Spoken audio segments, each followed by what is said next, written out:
అందరికీ మరణాత. May you have a beautiful morning and a beautiful day. దేవుని సహాయమును బట్టి మీ దినము దేవుని శాంతితో, దేవుని సంతోషముతో, దేవుని వెలుగుతో, దేవుని సత్యముతో నిండి ఉండవలనని దేవుని పేరట నేను కోరుతూ ఉన్నాను. ఈ కార్యక్రమము మీకు ఆశీర్వాదకరముగా ఉన్నదని మీరు నమ్మచ్చు. దేవుని మహిమపరిచే జీవితము మీరు కలిగి ఉండవలనని, అందుకొరకై ఈ వర్తమానములో ఉపయోగపడవలనని, దేవుని రూపంలోనికి మీరు మారి దేవుని మహిమతో మీరు నిండి ఉండవలనని మేము ఆశించచ్చు ఉన్నాము. మానవుడు కలిగి ఉన్న పోరాటములో ధనాపేక్ష ఒకటి. If I have to ask you, do you love money? ధనమును నీవు ప్రేమించుచున్నావా? మనందరి జీవితంలో ధనము ఒక అవసరత అయ్యున్నది. ఆ మాటకు వస్తే యేసుక్రీస్తు ప్రభువారి సేవ జీవితంలో కూడా ధనము అవసరత అయి ఉన్నది. యేసుక్రీస్తు ప్రభుని అనుచరులలో ఒకరైన మగ్దలేనే మరియా, she was a wealthy woman. దేవుని పరిచర్య కొరకు ఎంతో సహకారిగా నిలిచి ఉన్న స్త్రీ అయి ఉంది. ఆ మాటకు వస్తే యేసుక్రీస్తు ప్రభు వారి యొక్క శిష్యులలో కూడా కొందరు ధనముతో ముడిపడి ఉన్న పనులను చేయుట మనము చూడగలుగుతూ ఉన్నాం. నీకును నాకును ధనము అవసరమయ్యున్నది. కానీ మనలో అనేకులు, in short, we spoil our day and we spoil our life because of the greed of money. ధనాపేక్షను బట్టి మన దినమును, మన జీవితమును నాశనము చేసుకొనుచున్న వారముగా ఉన్నాం. ఈరోజు ఉదయం బహుశా నీవు అట్టి ధనాపేక్షతో నీవు పోరాడుతూ ఉన్నావేమో. తెలిసి తెలియక లోకమును నీవు ఆధారము చేసుకుని, లోకములో ఉన్న మనుషులను నీవు చూచి వారి వల్ల నీవు ఉండవలనని, probably you're filled with greed for money, నీవు ధనాపేక్షతో నీవు నిండి ఉన్నావేమో. God is speaking to you this morning. You see, whom you love defines and shapes your life.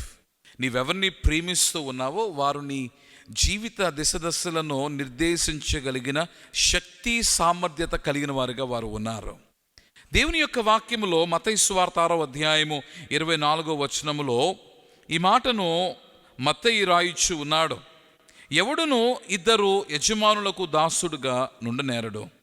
అతడు ఒకని ద్వేషించి ఒకని ప్రేమించును, లేదా ఒకని పక్షముగా నుండి ఒకని తృణీకరించును. మీరు దేవునికి సిరికిని దాసులుగా నుండ నేరరు. He's almost putting God and money on the same place. ప్రభువును, ధనమును అనగా సిరిని ఒక్కచోటనే నిలిపి వీరిద్దరిని యజమానులుగా పరిచయము చేయించు. ఇందులో నీవు ఎవరో ఒకరితో మాత్రమే నీ పయనమును కొనసాగించగలవని, ఒకరికి మాత్రమే నీవు దాసులుగా ఉండగలవని మత్తయి చెప్పుటలో ఒక ప్రధానమైన సందేశమును నీ యొద్దకు తీసుకొస్తూ ఉన్నాడు. ఆ సందేశం ఏమిటంటే, do not be the lovers of money. Do not be the lovers of money. Now, why is that you cannot love money? Because it is primarily the commandment of the scripture. దేవుని యొక్క వాక్యములోని ఆజ్ఞయున్నది. పౌలు హెబ్రీయులకు రాయొచ్చు 13వ అధ్యాయము 5వ వచనములో చెప్పి ఉన్న మాట మనము చూచినట్లయితే, ఇట్ ఈస్ అబౌట్ మనీ. ధనముతో ముడిపడి ఉన్న విషయమును వ్రాయిచు ఉన్నాడు. 13వ అధ్యాయము 5వ వచనము, ధనాపేక్ష లేని వారై మీకు కలిగిన వాటితో తృప్తి పొందియుండుడి. In short, he saying you cannot love money. ధనమును నీవు ప్రేమించలేవు. ఈరోజు మనలో అనేకులు, we're caught in the deceit of the world and we're dragged into the evil of the world.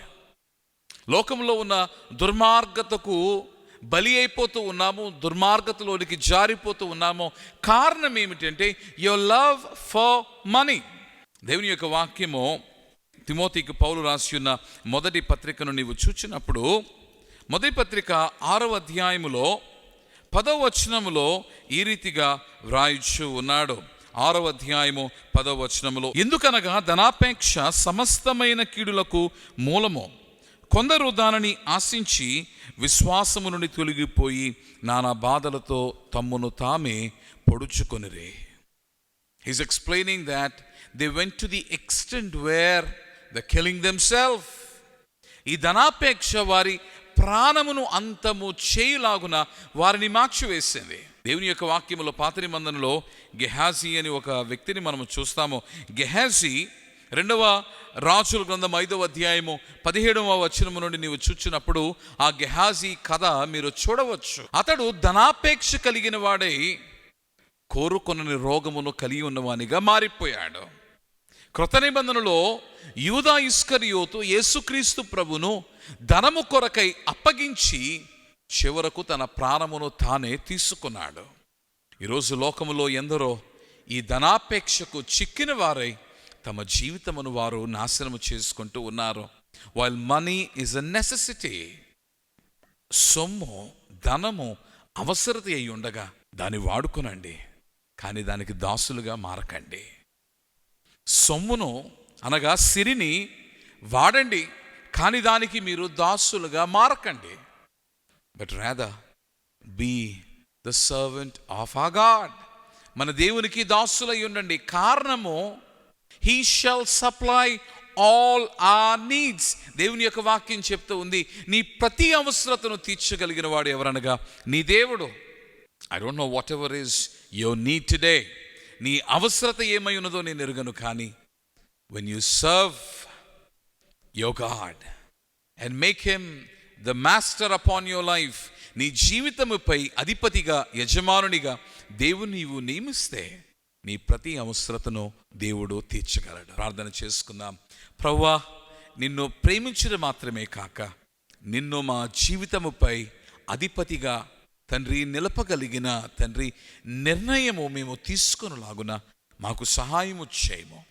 మా అవసరతలు తీరుట కొరకై అనేక పర్యాయములో తండ్రి ధనమునే సర్వముగా మేము ఎంచి ధనాపేక్షను కలిగి తండ్రి మమ్మును మేము పాడు చేసుకుంటూ ఉన్నాము. సిరికి మేము దాసులుమగా కాక నీకు దాసులుగా మారి తండ్రి నిన్ను ప్రేమించి నీ వలనైన సహాయము మేము పొందుకొని మా ప్రతి అవసరత తీరుటకు నీవే కారకుడువై ఉండమని నిన్ను కోరుచు మా సహాయమై ఉన్న క్రీస్తు ప్రభు పేర ప్రార్థించుచున్నాము మా ప్రియ పరలోకపు తండ్రి. ఆమెన్. మరణాత. Love God, make him the master upon your life. ఈ వర్తమానము మీకు దీవెనకరముగా ఉంటే మీ స్నేహితులతోనూ మీ కుటుంబీకులతోనూ ఈ వర్తమానమును పంచుకోవలసిందిగా, షేర్ చేయవలసిందిగా మిమ్మల్ని కోరుతూ ఉన్నాను. God bless you. మరణాత. See you tomorrow.